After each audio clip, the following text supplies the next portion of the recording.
Ketika kita sedang berada di tempat manapun, kita harus menjaga omongan dan juga sikap kita. Karena mungkin apa yang kita ucap didengar juga oleh mereka yang tak terlihat. Cerita ini dialami aku 5 tahun yang lalu. Namaku Wita. Aku sekolah di salah satu SMA negeri di Karawang. Saat itu waktu ujian sudah selesai dan masuklah saat liburan sekolah. Aku mendapatkan libur sekolah sekitar 2 minggu. Waktu libur yang cukup lama membuatku sedikit bingung untuk berlibur kemana. Sampai ketika aku sedang membuka sosmed, temanku dari Bandung mengirimkan sebuah pesan. Ira namanya.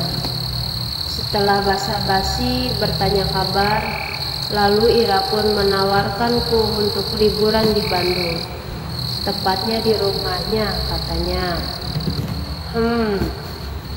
Setelah mengobrol lumayan lama di chat itu, aku pun memutuskan untuk menerima ajakannya dan berencana besok pagi-pagi sekali untuk langsung pergi menuju Bandung. Pagi pun tiba, aku sudah bersiap pergi menuju travel. Sebelum berangkat, aku mengabari Ira bahwa aku sudah berangkat menuju Bandung. Dan Ira pun bilang akan menjemputku di tempat travel. Singkat cerita, selama perjalanan aku pun tertidur pulas, dan ketika aku terbangun, ternyata aku sudah berada di pintu keluar tol Paster. Aku pun segera menelepon Ira. Ternyata Ira sudah sampai di pemberhentian travelku. Dan sekitar 15 menit kemudian, aku pun sampai. Kulihat Ira sudah siap menjemputku dengan motor. Aku pun diboncengnya dan kami pun mengobrol selama perjalanan menuju rumahnya. Ini adalah kali pertamaku menginap di rumah Ira. Karena ternyata Ira sudah pindah rumah dari rumah yang dulu. Selama perjalanan mengobrol cukup banyak. Karena ternyata sudah lama juga kami tidak bertemu seperti ini.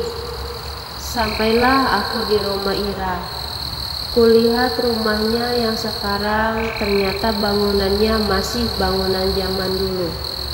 Dari arsitektur rumahnya pun masih kental dengan nuansa rumah zaman Belanda, seperti rumah-rumah yang suka dipakai sebagai tempat syuting film horor.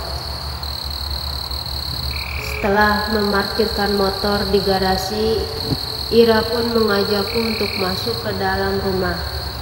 Lalu aku pun diantarkan menuju kamar tamu. Aku sempat bertanya pada Ira, kenapa aku tidak tidur di kamarnya saja? Namun Ira bilang, katanya kamarnya tidak terlalu besar, jadi lebih baik aku tidur di kamar tamu saja, biar nyaman katanya. Ira pun menunjukkan kamar tempat tidurku, dan ketika dibuka, aku pun bertanya pada Ira, "Ra, ini seriusan kamarku? Kayaknya ada hantunya." Ketika berbicara seperti itu, Ira langsung membantah ucapanku. Katanya aku jangan bicara seperti itu. Bercanda kali, Ra. Mana mungkin ada hantu di rumah sebagus ini. Kalaupun ada, mereka yang kabur lihat aku. Ira hanya tersenyum mendengar ucapanku itu. Dan ia lanjut mempersilakanku untuk beristirahat. Waktu berlalu, sorenya Ira mengajakku jalan-jalan di Bandung. Hingga tak terasa sudah sekitar jam 10 malam. Lalu kami pun kembali pulang dan langsung masuk ke dalam kamar masing-masing. Setelah bersih-bersih, Aku pun langsung merebahkan diri ke atas tempat tidurku. Dan baru saja aku akan tertidur, ada yang mengetuk pintu kamar. Siapa? Namun pintu kamar itu masih diketuk, seakan Ira tidak mendengar ucapanku. Aku pun beranjak dari tempat tidurku dan langsung bergegas membuka pintu. Dan ketika baru saja aku membuka pintu, hening dan tidak ada siapa-siapa. Apa mungkin bukan pintu kamar aku ya? Pikirku positif. Aku pun menutup kembali pintu itu. Pintu itu tetap diketuk, tapi dan lagi tidak ada siapa-siapa. Aneh. Penasaran, aku pun keluar dari kamar dan berjalan menyusuri lorong sekitar rumah ini. Namun sudah cukup lama aku berjalan, tidak ada orang-orang. Aku yakin sih mereka sudah tidur. Aku pun kembali ke kamar dan berusaha untuk menghiraukannya. Ku coba ambil posisi tidur kembali, namun terasa sulit sekali sampai aku mendengar suara anak ayam. Mendengar itu rasanya sedikit aneh, karena sepenglihatanku tadi, kulihat di sini tidak ada kandang ayam.